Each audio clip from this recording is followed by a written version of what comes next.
Welcome to Samba Samba. Enjoy the video. You begin by confirming compatibility and updating firmware. This prevents missing features.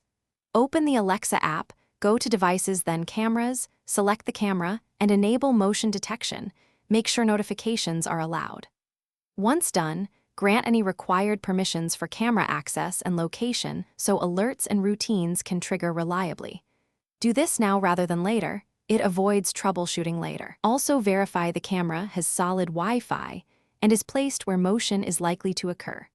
Now configure detection zones so Alexa watches only the important part of the frame. This reduces false triggers. Adjust sensitivity and detection frequency, then test by walking through the zone while watching live view.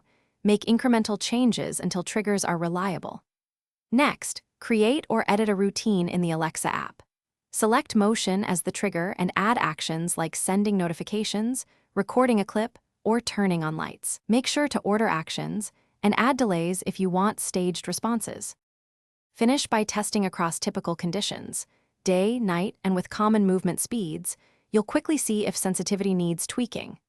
Once satisfied, save everything and verify you receive notifications and that clips or announcements happen as expected. If motion actions involve other devices, confirm the routine executes end-to-end. If something goes wrong, reboot the camera and router, recheck app permissions and firmware, and try reducing sensitivity or changing the zone. These steps resolve most issues. Thanks for watching. Consider subscribing if we helped you.